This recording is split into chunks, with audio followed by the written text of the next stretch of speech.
All right.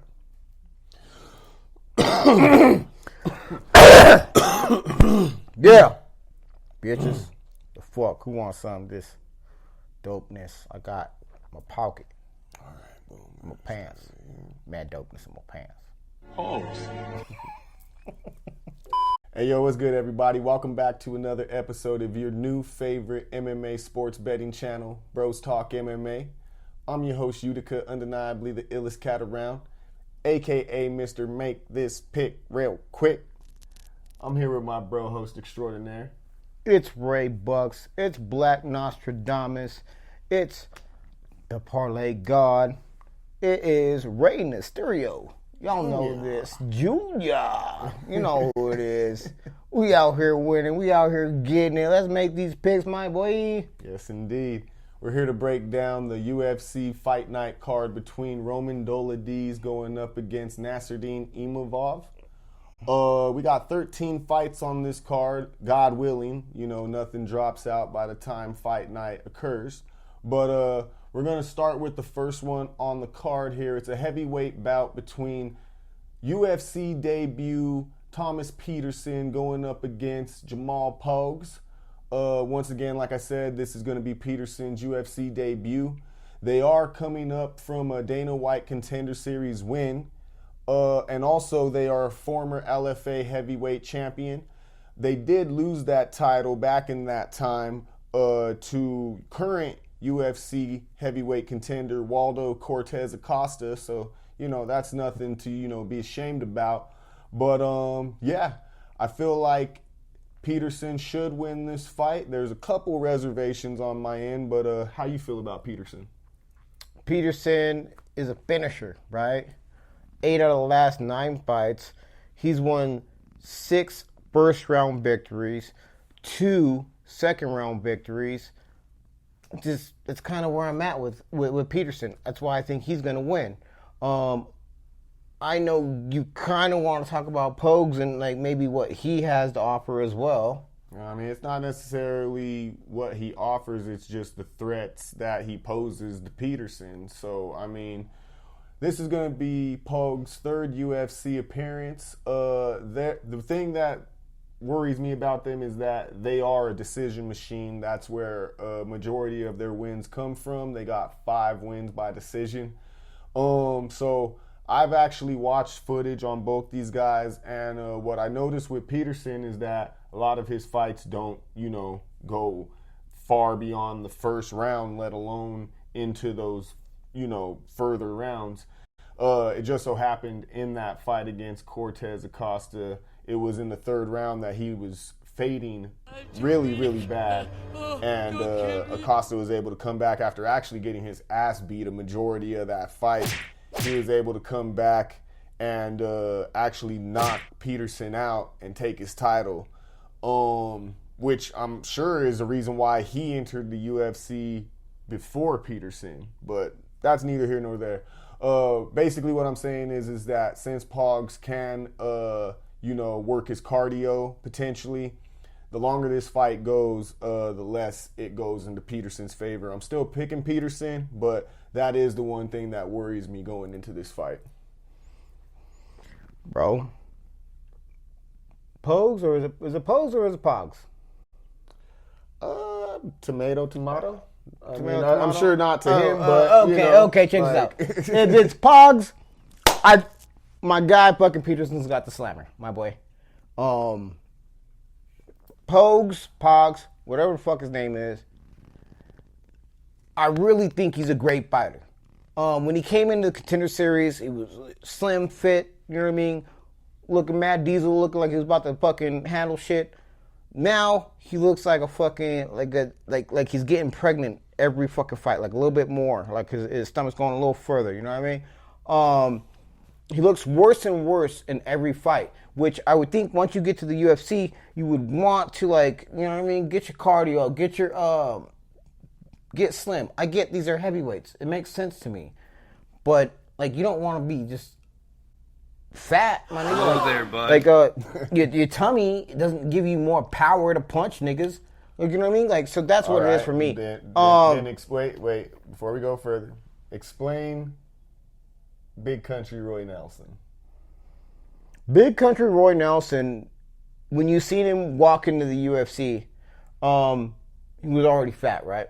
He was already knocking niggas out while being fat. This man was slim before he got fat. It's a different kind of ass beating that you can give when you've been fat for your whole life and then you just start handing out ass whoopings versus like getting fat and now you're slower. You know what I mean? That's the difference. Shouts out Big Country Roy Nelson, like, cause I watched him beat some ass. My boy Pogues ain't gonna do the same thing, my boy. He's gonna get like Pogs. Somebody's gonna hit him with the slammer and like, oh, shit's gonna flip over. And it's a wrap. He's just gonna be laying on the ground. It is what it is. So I just want to say that, you know, we aren't in the interest of fat shaming, and we love all of our beautiful rounder folks, you know, that traverse this globe.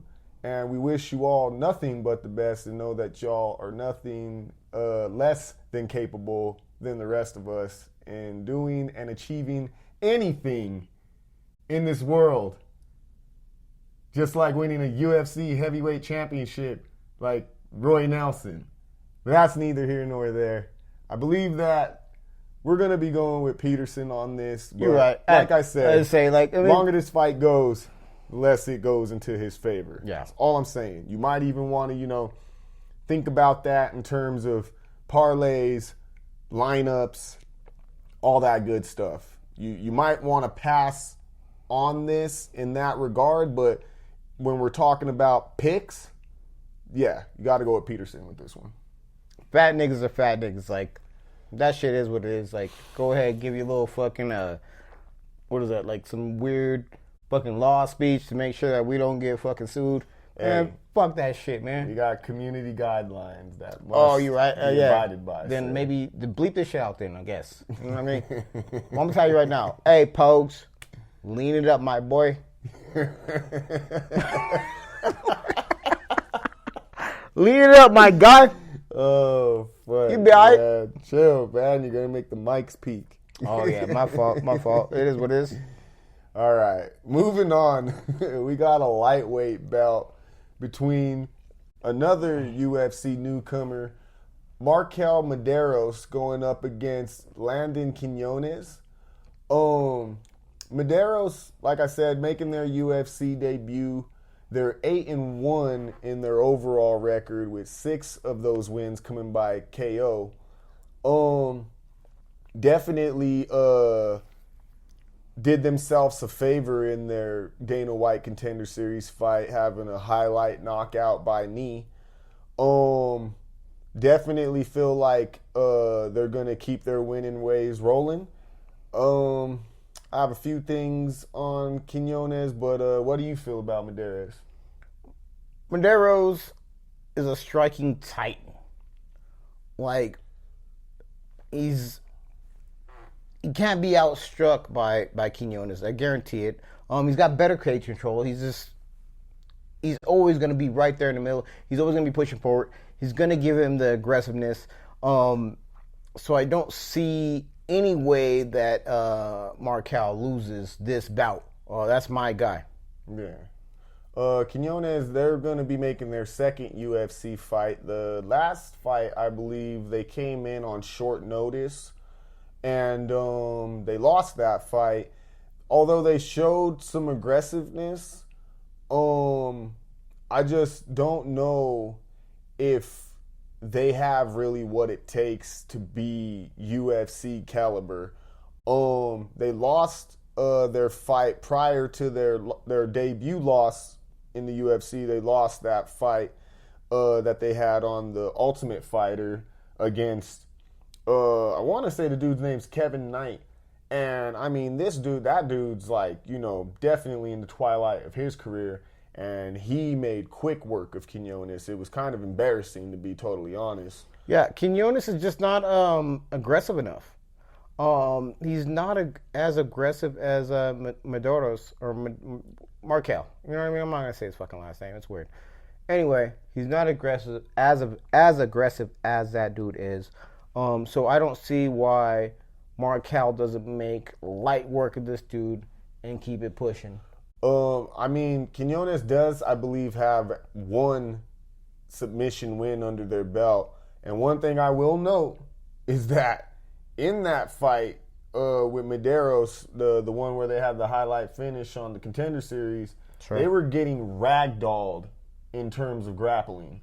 The guy fucking, after the first 50 seconds of the fight, Medeiros' opponent then goes on for a minute plus to ragdoll this motherfucker around the cage, showing that Medeiros didn't really have a lot to offer in the grappling department.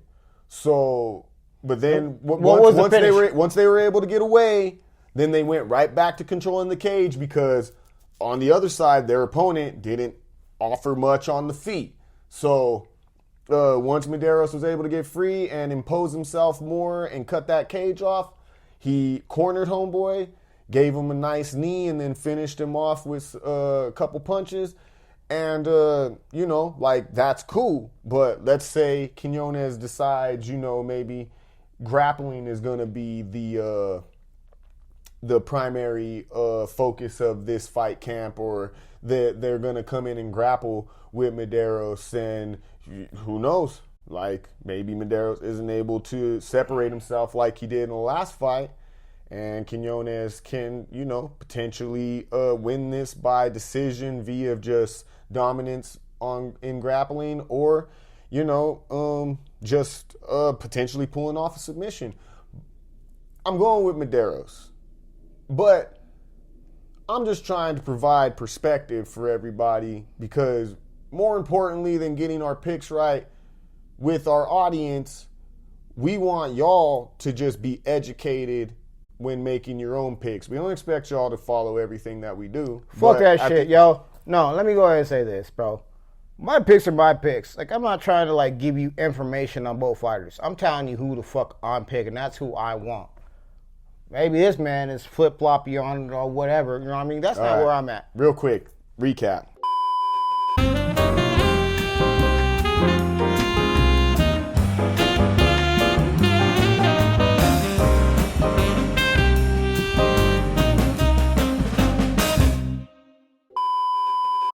UFC 297. This nigga beat me in head-to-head picks because we had some differences for 5 straight fights. We had 5 straight fights, all of which went to decision, so they were all close fights. This guy fucking beat me 3-2 in picks. All right. He got it. We went, let's see, I went 6-7 overall. He went 6-6. And we, unfortunately, actually, as a tandem, let me tell you real quick though. You actually went 5-7, right? Because you can't go you can't have an extra fight in there, right? So you're 5-7. What are you right? talking about, I'm 6 bro? and 6. I already counted this, bro. Like, no, don't do that. Friggin', as a tandem, we started out strong, 3-1 on picks, and then after our 5-fight head-to-head, the last the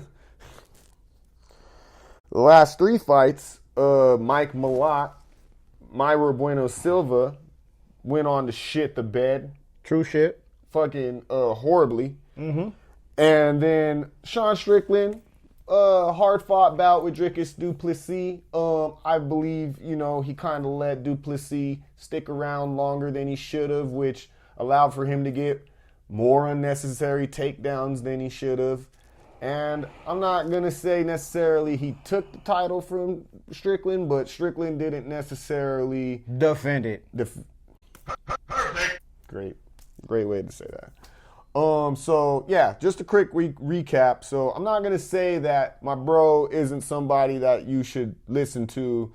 I just prefer to give y'all more details, but just know that if you fuck around and lose a lot of, well, I guess you and me are only going against each other on one fight. If you lose that fight, I'm not going to be surprised. I tried to give you the information. I tried to lead you to water. It's up to you to drink it. If you allow this man to lead you to water, he's not going to lead you to water. He's going to lead you in the vicinity of water and then let you figure it out for yourself. Let's pretend. Move on? No, I'm not. Let's pretend I lose this fight, right? Like, wait, we're still together on this fight. Yeah, I was just explaining that. Okay, well, any fight that like he does differ on me, I'm gonna go ahead and give you. Fight. I'm gonna give you. Check this out. I'm gonna go ahead and give you guys. Yes, next fight, we're differing. I'm gonna tell you this right now. You can pick with him or you can pick with me.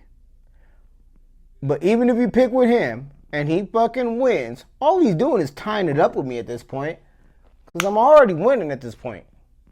So that's up to y'all. Y'all can figure out what y'all want to do. But let's go ahead and get into the next one, my boy, right? Julia, who? All right. Next Luana, up, who? Apologies, folks. We appreciate your patience. But moving on. We got a flyweight bout in the women's division. We got Julia Storolenko going up against Luana Carolina. Storolenko is making their 8th UFC appearance. This woman is the armbar king. Armbar! Plain and simple. They got 12 wins in their overall record. Hold up. Wait, what? By armbar. Armbar! Fucking ridiculous. Now, does that mean that they're facing super amateur competition? Or are they just really that? Are they the arm snatcher? Are they truly just the arm snatcher? I don't know. I can't trust in somebody who literally is only going in there to try and snatch your arm off. Like, her stand-up, I feel like she's making strides in her stand-up, but at the same time, I don't think it's enough to, I'm not going to say it's not enough for her to win a fight by stand-up. That's what I'm going to say. Now, if this is a grappling fest, then being that she's going to be searching for that armbar, she's probably going to put herself in a lot of dominant positions and be able to control Carolina. But I just don't see that happening. I feel like Carolina has at least enough grappling prowess to be able to, first off, keep their arm from getting snatched off. But then second of all, to actually maybe even pose a threat of their own, or at least practice some takedown defense and be able to keep it standing and then give Storolenko the business on the feet. What do you got? This will be a grappling affair, right? And you just told me how Julia is going to beat Luana, right? Probably with a fucking armbar. Is what it is, right? Storolenko will be fucking victorious. She's just a better fighter. Like, Carolina is just like undisciplined. She does not have the power to knock her out. Like, it's no good. Oh, man. Carolina has subpar grappling. Like, what are we fucking even talking about? Like, this is an easy pick for me. This is my lock of the night for sure. Easy fucking pick. Not even sure why we're talking about it. But go ahead and, like, give me a little bit more on how Carolina may make shit happen. Like, give a fuck about that shit. Lock of the night? Lock of the night, bro. Say it again. This is who's your lock of the night? It was at this moment that he knew. Julia is my lock of the night. Okay.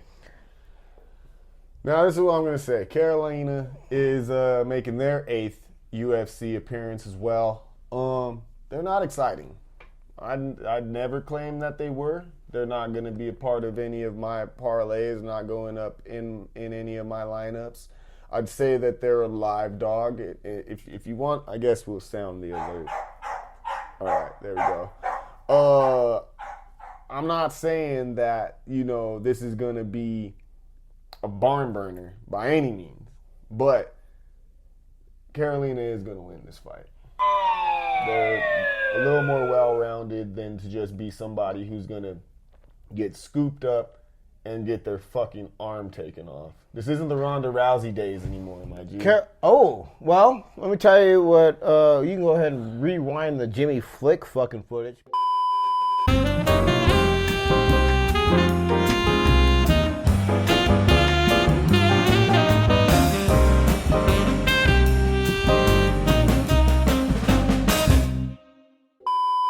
Fuck it. What's our next one, man? All right, moving on. We have a featherweight bout between Blake Builder going up against Jung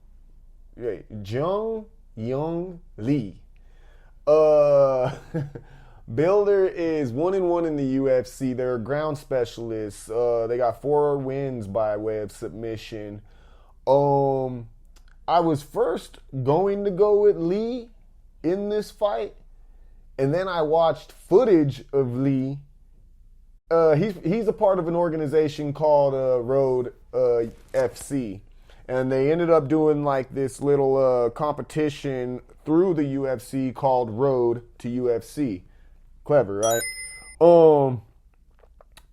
This dude ended up winning, but he won by, I want to say this dude won by like split decision. He won by split decision. And not only did he win it by split decision, but the dude he was fighting was equally lame as fuck. Yeah, I don't even know, like, why. I mean, I guess, you know, by default, he gets to get into the UFC, but I almost feel like they're like, yeah, let's go ahead and just, like, you know, send you right back on out because you're not quite of the caliber. So I feel like they're sending Blake Builder in here to humble this dude, because after watching the footage, I just wasn't impressed, and I just feel like Builder's going to do work. But what's crazy about this fight is that they have it super in favor of Lee on Tapology right now. So maybe I'm missing something. Maybe he has highlights from like previous fights that may say otherwise. He's definitely well-rounded. Like, he's a well-rounded fighter. He's on a 7-fight win streak. And yeah, I mean, can win any sort of type of way, but from what I saw, like, if he brings anything near what I saw in that last fight, he's gonna get smoked. Yeah. What you got? Builder is going to beat the shit out of this dude. Builder's a ground specialist. He's 1-1 in UFC, right? Like, that's not great, but he's also has 4 subs. He's a better grappler. And Lee has faced lackluster competition because he's only facing like these weird dudes that he just said from whatever competition that was. I'm not sure. It was trash. I watched his 10-1 overall. Cool. Like, if you beat up 10 tomato cans, are you now the fucking UFC champion? No. Are you even allowed in UFC because you because you punched this can? Like, now you win? Now you're good? Oh, shit. Hold up. Wait. No, my boy. Did I just get a... Oh, shit. You got a Contender Series fight. Oh, that's all I had to do, huh? Boom. Done, right? I'm in the Contender Series, folks. Just so you guys know, I just beat up this Corona and the Familiar. Boom. I'm there.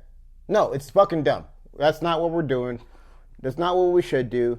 Blake Builder will beat the shit out of Young Lee.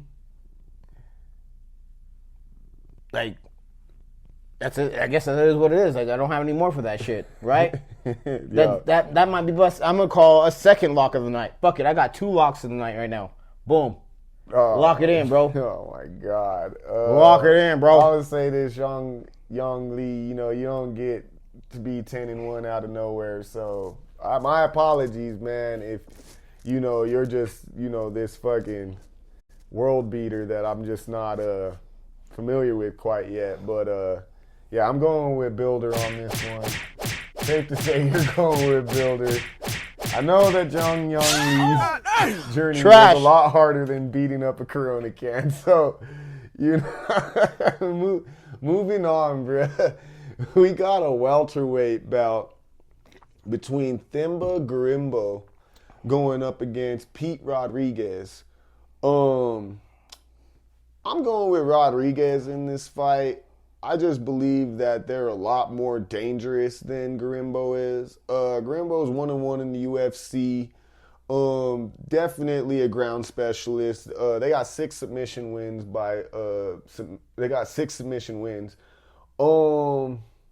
I don't know. Rodriguez is 1-1 in the UFC with all their wins coming by knockout, and I just feel like they are built in a way that Garimbo is not going to be able to apply that ground game quite like they'd like, and I don't feel like they really got much to offer on the feet, whereas Rodriguez is going to be headhunting the entire fight. Garimbo is fucking boring. Boring. Garimbo's Czech Congo, right? What do you mean by that? No, I wouldn't say that. No? Why not? Because Jack Congo was on the feet. That's what he used to be. He was a stand-up fighter. Of course, right? But like he was boring, right? He didn't like. He's one half of one of the greatest comebacks in UFC history. All right, whatever. I'm gonna tell you this, bro. Garimbo is fucking boring. Like, apparently my man doesn't want to agree. It's fine. I'm going Boring with as fuck. Rodriguez. Rodriguez, no. We're not talking. We're talking like you want to talk about Garimbo and like give him his flowers and shit. Like fuck his flowers, right? Garimbo's boring. Garimbo doesn't even really have that great of grappling. He's gonna do his best, which is great for him, I guess. But he's gonna catch an ass whooping, right? Like this is a step up for Pete Rodriguez all day, every day. You also agree with me, so I'm not even sure why you gave that man that many flowers. But whatever. Because, bruh, like I'm an unbiased, analyzer. That's how I'm able to come to the conclusion of my picks, because I actually tried to weigh things out. I'm not just fucking just throwing fucking darts. I mean, I'm not gonna, What about your last fights? Nah, How'd you do your last fights, hating huh? on you. Huh? I'm not saying that. How about your last fights, right? Jeez, bro. Right? Oh, I won one more fight than you did. I sure did, bro. Why does it always sound like he's arguing with me when he's still agreeing with me? Doesn't make sense to me. I just have, better analysis. Which is why I'm the host of this fucking show. And which is why That's my Skip Bayless over here, huh? I control the flow. This is my Skip Bayless. This is my Skip Bayless.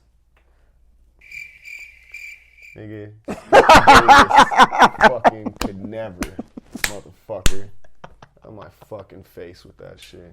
Anyways, we're still in the prelims here. Moving on, we got a flyweight bout between Charles Johnson going up against Azat Maxim.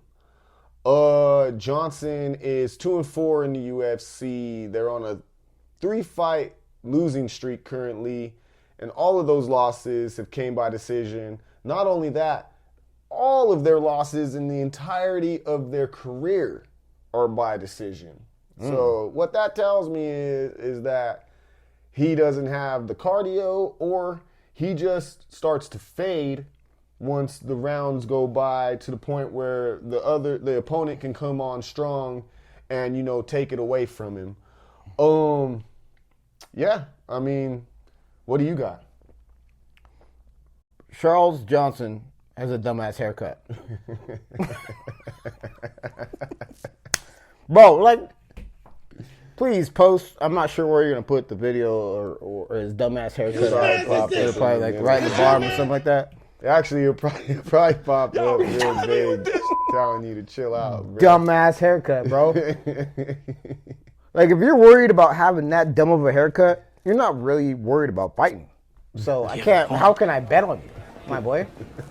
Okay, Like, let's move on. like really, like talk to yourself about that. So you're going with Johnson? No, I'm not going to fucking Johnson, fucking clown. I'm going with the well-rounded finisher in Azat Maxim. Maybe I fucked his name up. Doesn't fucking matter, bro. I feel like you did I didn't? I think you did all right. You did all right? All right, cool. Anyway, he's still like a crazy Russian, Dagestani, I think it's Kazakhstan. Kazakhstani, one of them motherfuckers like in that Eastern Bloc that just like beating up bears and shit. That's that man. He's gonna fuck up Charles Johnson, and we're gonna get this bread. All right, so disclaimer: this is just me being fucking, just trying to give everybody a full understanding of what we're getting ourselves into here. Maxim, although very well-rounded, didn't necessarily showcase that in their UFC debut. This is their second fight, but in that first fight, they actually won by split decision against Tyson Nam, who is about like 40-some years old. And watching that fight, there wasn't really any grappling. And, I mean, of course it went to decision, but on the feet, Maxim didn't look that crazy to me, you know? So I don't know if that means that it's just, UFC, jitters, or if it's the fact that he, just met a different, level that night. But, nonetheless, he won. But, and I'll be going with Maxim, but once again, this is just something to note that he did lose in someone's eyes. One of those judges scored it in favor of a 40-year-old man in the flyweight division. So that's all I'm saying. Going with Maxim. Can we move on to the next belt? Sure. You sure you don't got anything on your chest you'd like to get off, or you good? I already said he's well-rounded. He's a finisher. Like, this is the dude who's gonna win. I'm not sure why I gotta even say more about that. Go ahead, moving on. All right, moving on. We got a strawweight bout in the women's division. We got Molly McCann, Molly McCann, going up against Diana, I want to say it's Diana, Belbita. Even though it's spelled Belbita, those accent marks and stuff like that, it's Belbita. So, hey, just saying. Molly McCann making her 12th UFC appearance. 2-fight losing streak currently in process. Both of those losses coming by submission, prompting her to jump into a submission competition. Not like a tournament or anything, but she did end up partaking in a grappling match that she won, which means that I'm sure that's been a focus of this camp, to make sure that it doesn't happen again. But at the end of the day, I see this fight taking place on the feet, and I believe McCann's gonna win again. I'd like to note she did beat Belbita by a decision early on in her career. So what do you got? Molly McCann's a better fucking striker, so she's gonna beat the shit out of her. You know what I mean? Belbita is, or whatever. Again, another dumbass fucking name, right? Like, just like, is what it is. Sure. I don't care. No, fuck that shit. Sure. It's not like it's like, if it has a T in it, then it should sound like a T. If it has a whatever Itza is in it, then it should sound like that. Either way,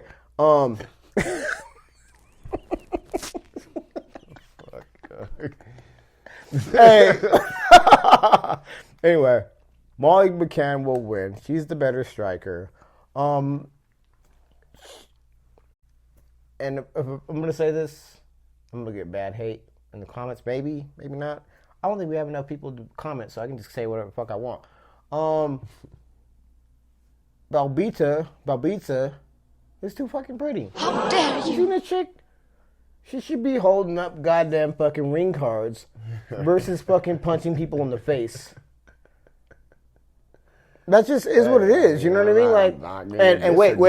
And you can absolutely check this out. And you guys can go ahead and look at older fucking videos of ours where I said that motherfucker Gordon or whatever his stupid ass name was. That motherfucker was too pretty. So like, it's not like that was Gaston. Bolanos. Whatever his dumbass name was. Bolanos. Anyway, there's sometimes they're like, motherfuckers are just too pretty to be fighting out here. You know what I mean? Unlike, what's my boy's name? Pause, nigga. What? Just remember, you said that this nigga was pretty. Yeah. All right, but above and beyond that, right? What was my Danny Trejo nigga? Marcus McGee. Right? This man is a fighter, right? There's other niggas that don't look like that. They shouldn't be fucking fighters. You know what I mean? So it is what it is. That's all I'm saying. Balbitsa is making their 7th UFC appearance, and although they're well-rounded, they are only 2-3 in their last 5 fights, and like I said, they did lose to McCann earlier in their career. So, I mean, I don't know. I just don't see it being much different. I watched Balbitsa's last fight. She lost to Karolina Kowalkiewicz, who, you know, she's been around for a while now and has seen their fair share of ups and downs, and they handled Balbitsa pretty handily, especially after the first round. They just began to fade. So definitely going with McCann in this fight unless Balbita decides to implore some like heavy grappling techniques, and you know, if she's able to use her technique, because I don't think she's going to be stronger than McCann. If she can just use that technique to, you know, just get her wrapped up and potentially, you know, like I said, either dominate to a decision or pull off some type of submission victory, I just see McCann, you know, winning this one by decision, potentially TKO pretty handily. Sounds right. Move on to the main card, baby. Hey, gotta find some room on this bitch. Yo, so starting out the main card, we got this welterweight bout between Gilbert Urbina going up against Charles Radke.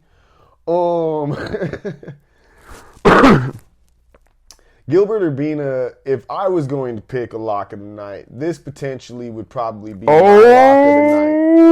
Shit. What I'm also gonna say is Urbina is very well rounded and puts out a lot of volume. This is gonna be their 3rd UFC fight. Right now they're 1-1. And I just believe that they're way more aggressive and they just never stop. And whether it's on the feet or on the ground, they're always posing a threat. I'll be going with Urbina. What you got? Urbina looks great. Urbina, like you said, is well-rounded. Urbina has high volume. He is long. He is a great striker. Radke, not so much. Radke, who has he beat? Radke, like, he's just one of those people maybe they've pushed up in the rankings without reason, right? Just because maybe he sells fights, but he's not a great fighter. Urbina is a great fighter. Urbina is going to beat the shit out of Radke. It's unfortunate because Radke's literally going to be super humbled in this fight. It's not a close fight for me. It's a really easy one to call. I'm not sure how you feel about it, but Urbina's going to beat the fuck out of Radke, and we're going to keep it pushing. What I will say about Radke is this is their 2nd UFC fight where in their debut they beat Blood Diamond, who the fuck is that? That's at this point is not anything to write home about. Maybe once upon a time prior to their UFC stint, but in the UFC currently, that man's had a bad go. So to now be coming off of win against him, I wouldn't say that necessarily provides any sort of hype. I will say that they're well-rounded and they do have some grappling prowess. But I think what they're most notable for is their post-fight speech after they beat Blood Diamond in front of basically like his like folks. So, you know, like I wouldn't say like where he's from necessarily, but where his fight camp and everybody kind of garners a lot of their acclaim and fanfare from. For sure. Yeah, I'm not gonna repeat what he said, but go check out his post-fight speech with Daniel Cormier, and you'll know exactly what I'm talking about. And yeah, I almost feel like that almost propelled him just as much as him actually winning. He essentially calls the entire audience a stack of sticks. Right? You can go ahead and Google up what that is and all them things. But bunch of London cigarettes. There you go. That's what happened. That as well. Both those things are true. Anyway, my boy. We're going with Urbina. Is that what we're looking at right now, my boy? Yeah. Yeah. Hell yeah. Gilbert will be, yeah, of course. It's my guy. Rocky's not going to make it happen, bro. Boom. Come on. Moving on, we got a middleweight bout between, let's see here,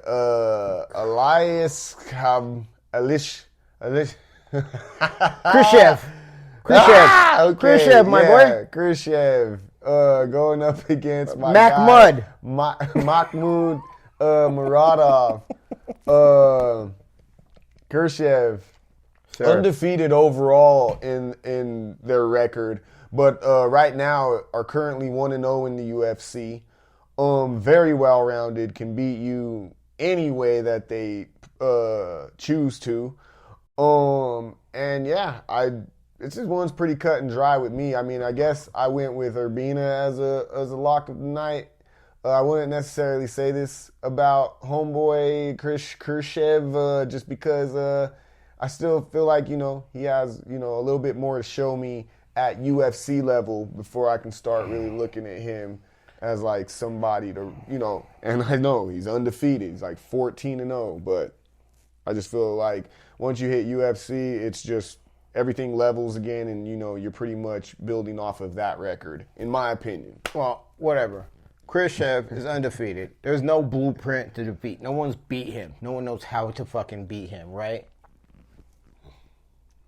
So that's a big thing for me. Except for the UFC matchmakers. The reason why they put there's no easy fights in the UFC.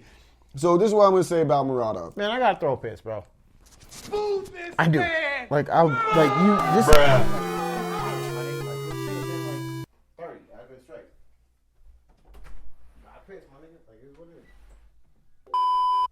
All right, so yeah, I'm going to say this about Muradov, man. 7th UFC appearance, 4-2 prior to this fight, and also they got 17 wins by TKO. So if there's anybody who could potentially have a blueprint to beating this dude, Khrushchev, is Muradov with a flash knockout. That's basically the only chance that I'm giving him in this fight, is that he catches Khrushchev before Khrushchev catches him.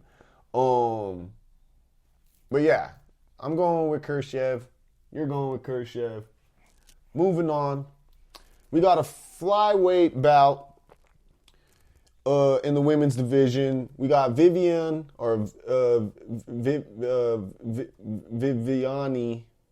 Araujo going up against Natalia Silva. Araujo is in their 11th UFC fight. They're 2-3 in their last 5. They typically like to stand, but they can win in all facets. They got submission wins, they got decision wins. But from what I've seen watching them over time, they definitely like to keep it standing. I think they, got that taste of what it feels like to knock somebody out, and they're just, kind of chasing that knockout. Sylvia, they're 4-0 in the UFC going into their 5th fight. Very well-rounded.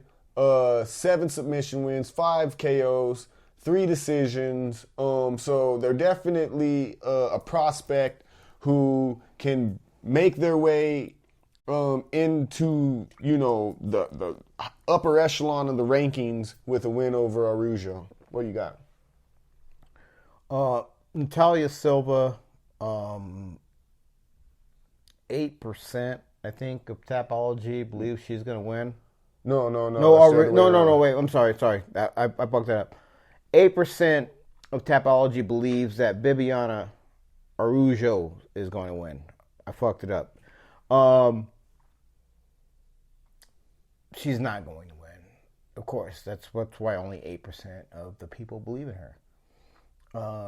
Natalia Silva has crazy hip feints. I would tell anyone who really wants to see this particular fight and wants to like bet on this fight to watch Natalia Silva's last fight and look how her hip fucking just is ready to, like, how it feints. The feints are it's what sold it for me, to be honest with you. Rougeau has feints too. Yes, they're not as fucking crazy. They're not as crazy. They're not as, but but they're not as quick. That's the thing. I was watching her feints, and not that I'm a professional fighter or anything like that, but I'm thinking if I'm standing next to her and she feinted like that, could I block it? And then also, do I think some of my favorite fighters could block it? And I don't think they could. So Natalia Silva is my one to win. She's gonna make it happen. Crazy hip fights. Block it, like what comes after the feint? If it wasn't a feint, like if that, like when she twists her hip like that, would I be able to see it quick enough to not get hit in the grill or the side or the arm or the leg or what you mean. Whatever the fuck she might do? Like, because it's literally not something that you can even see where she's gonna shoot at. It actually is like she doesn't even move her upper body at all. At all. It's all just it's all hips a hip. and down low. It's crazy. Watch that shit, y'all. It's kind of weird, yeah. It looks weird. It looks robotic almost. Yeah, no, I agree with you on that for sure. So yeah, no, I'm going with Silva on this one. For sure. I'm right there with you, my boy. You know, salute to the long-standing vet, Araujo, but it's unfortunate you're about to catch that out, son. Yeah, I just feel like they're beginning to hit the twilight of their career. But anyway, moving on. We got another bout in the welterweight division. We got Randy Brown going up against Muslim Salikov. This one's pretty cut and dry. I'm going with Randy Brown on this one. This is going to be their 17th UFC appearance.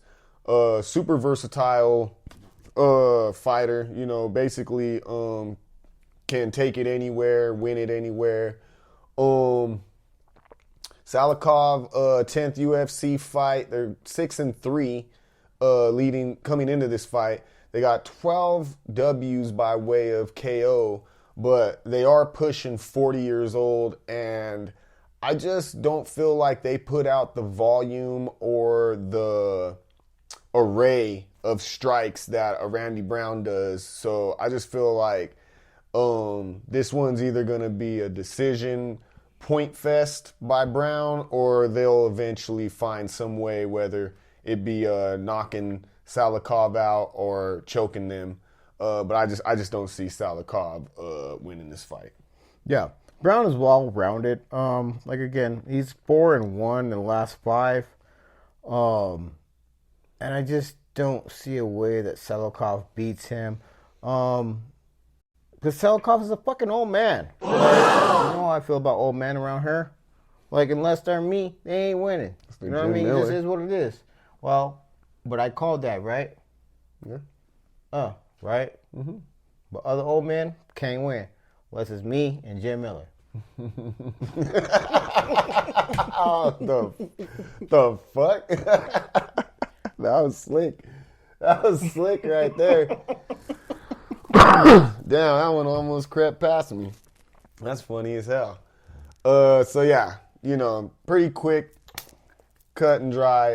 Both going for Randy Brown in this one. Moving on to the co-main event, we got Renato Moicano going up against Drew Dober. Let me go ahead and sound the live dog alert real quick. I'm going with Drew Dober in this fight. They're making their 23rd UFC appearance. They're a heavy puncher. 13-8 in the UFC. And then also 4-1 in their last 5. Moicano's making their 15th UFC appearance. They're a submission specialist with 10 of their wins coming by submission. They're 4-1 as well in their last 5. I don't know though. I just feel like Dober has enough takedown defense and or just grappling prowess to not just get choked the fuck out in this fight. And if they are able to keep it on the feet, it's going to get dark for Moicano real fast. What do you got? Moicano has no motherfucking hands, right? Who's he knocked out? Has he knocked anybody out? Not a motherfucker. You know what I mean? Dober is well-rounded. He's strong competition. His submission, he has 9 wins by submission. He has 11 KO victories. How do we say that Moicano, and how is Moicano even the favorite in this one? This is a great one to bet a dog, if you want to bet a dog on this one, right? Because it's like right there in the words, right? Like, well-rounded, strong competition. He's had strong competition. Dober has. He has submission victories, 9 of them. He has 11 KOs. Like, as 20 finishes by Drew Dober, right? To Moicano, how many fucking finishes does Moicano have? Moicano has those 10 submission victories, but then outside of that, I mean, he ain't ending shit on the feet. So then he got 7 wins by decision. So I mean, so he got 17 wins. My man one of has those- more finishes than my man has wins. Like boom, that's an easy one for me. But- I'm not sure about y'all. Once again, just fucking being the devil's advocate, friggin' Moicano, you know, if they decide to, if their grappling is that strong, which this is the thing, they're very long, you know, like they're going to be the taller fighter. They're going to probably have the reach and all that in their they're going to have all that going for them.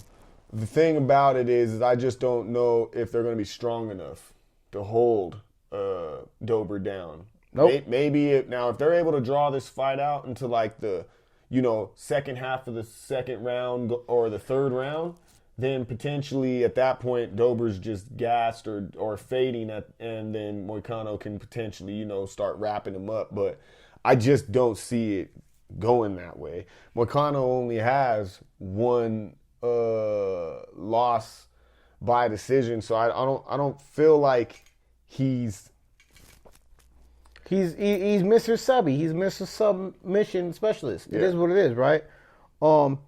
The real question, like, he's not gonna keep it on the feet, right? There's no, if he's smart, right? He won't keep it on the feet because obviously Dober can beat his ass on the feet, right?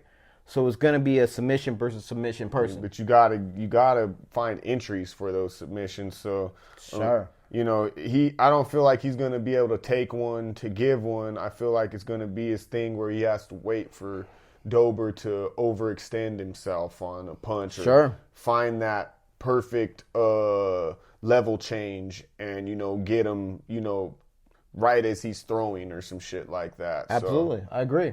I'm going to be going with Dober in this one. Definitely going to be a live dog. How you feeling? You going with Dober? It's Dober all day, baby. Yes, indeed. Well, then that leads us to the main event of the evening. We got Roman Dolidze going up against Nasruddin Imavov in a middleweight bout. This is going to be Dolidze's 9th UFC appearance. They're 4-1 in their last 5. They're 6-2 overall in their UFC stint.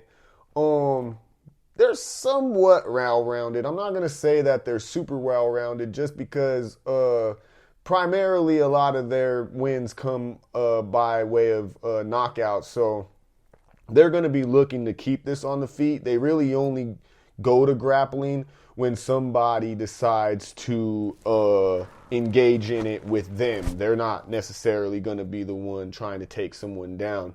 But that's the thing. It's kind of like a trick up their sleeve because somebody will take him down, and then all of a sudden they're like, okay, cool. And it's like they apply the same pressure and threat that they would on the feet on the ground. So that's just something that Imavov should look out for, because they're, good on the ground as well. But I just don't think that that's where they want to go. I just felt like I've seen a lot better grappling from Dolidze than I did from Nasruddin. To be honest, I don't even feel like Nasruddin likes to do that. I don't believe he's even went to the ground like that in his UFC stint. He got like a 73% takedown defense. So I don't think that he's looking to take this to the ground either. But if it ends up there, I would say the edge goes to Dolidze. Dolidze is going to be the stronger puncher. They're definitely going to throw the heavier strikes. The only issue with that is that it's going to come with low volume. So they're not going to be throwing a high percentage of strikes. They're just going to be looking to take Imavov's head off at every fucking chance they get. You're absolutely motherfucking right. 4 decision bouts in the UFC for Roman Dolidze. Whatever. Anyway, 4 decision bouts for him. He's 2-2 on that, right? Mm-hmm. 4 KO victories as well. Dolidze is a finisher, right? Like I will say this: he's not one that wants to go to decision. Obviously, he has the ability to go to decision and win. He's obviously 50-50 on that, but he wants to win definitively in the earlier rounds. So there is a little bit of a question of his cardio for sure. With that being said, I still believe in that Roman is definitely going to win the fight. This is a tough one. This is the toughest one probably in the match for me, is Roman, but I do think he's going to win. I'm going to sound the live dog alert again for Dolidze, because I do believe that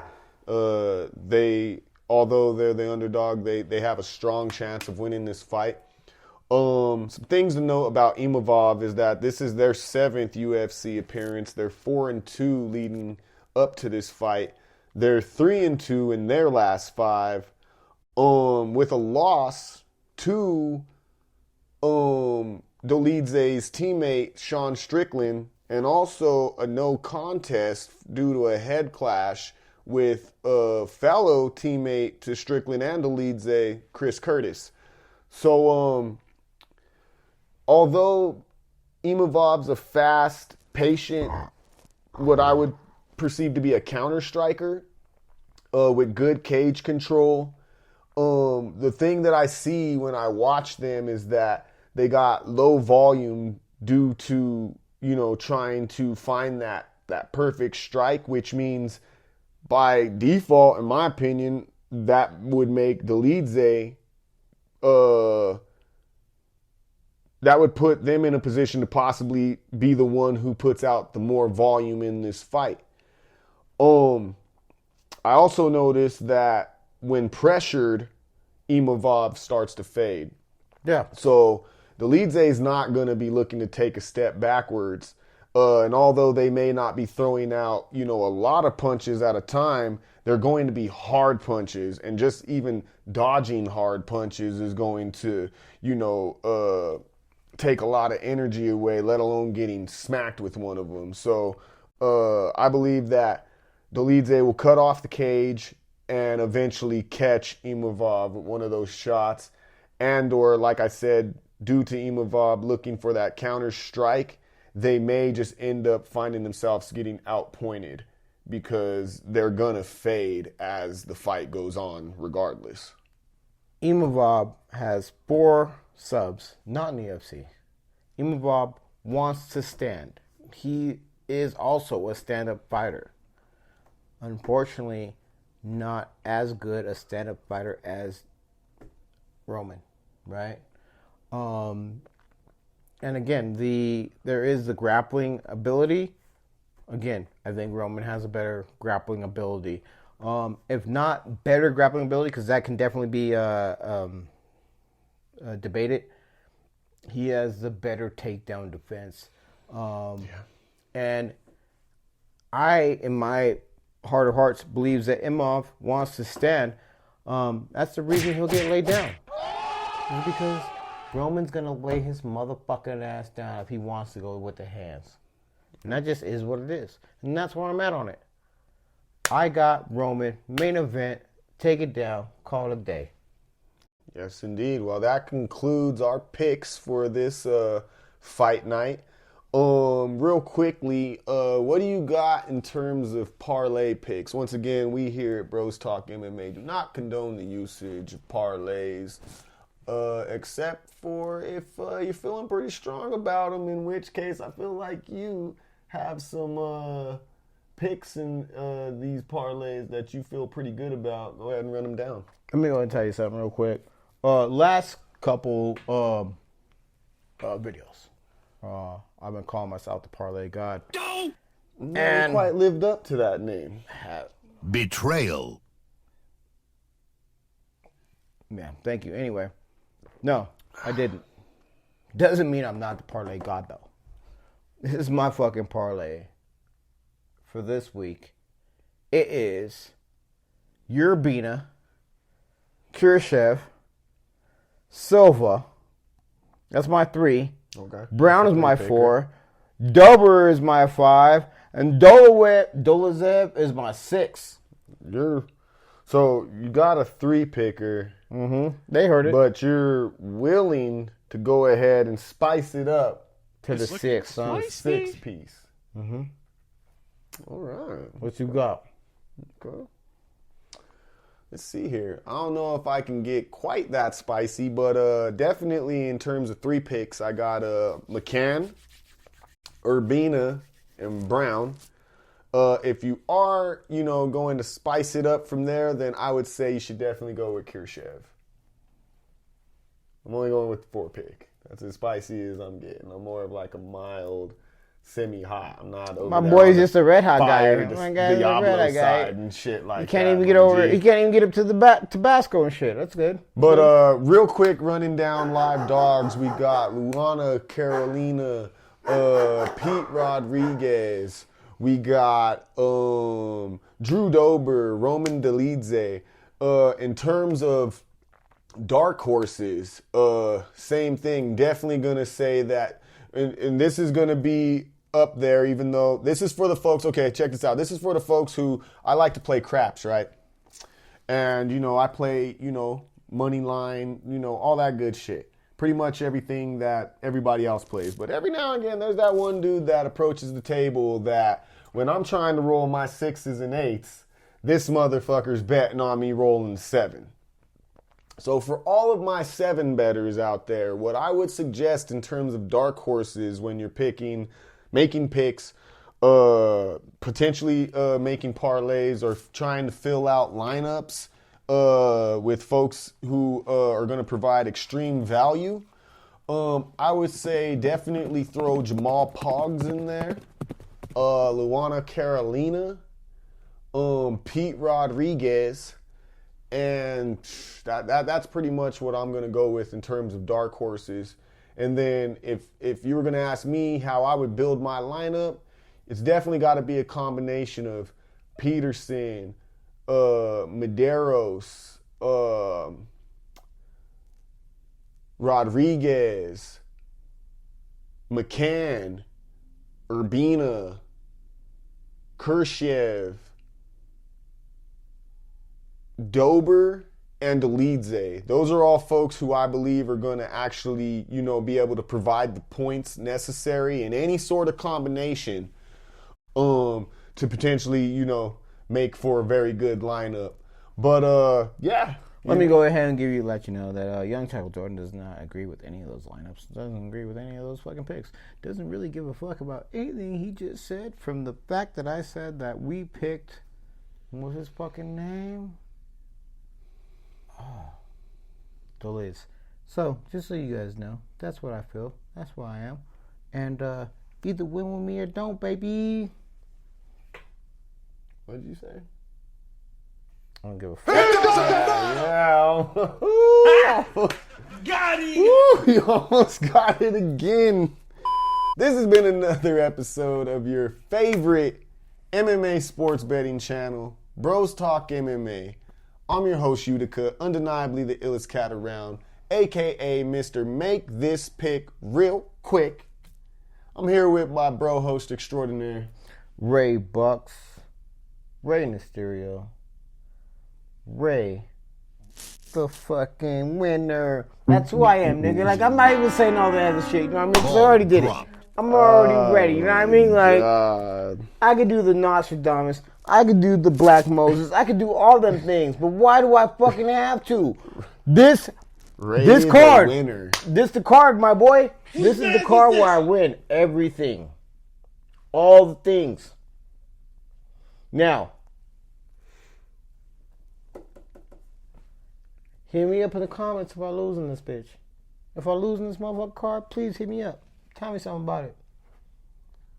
Yes, folks, please. Please like, subscribe, And comment. and share. And then show love to the homie. Because I just hit you guys with a gang of money.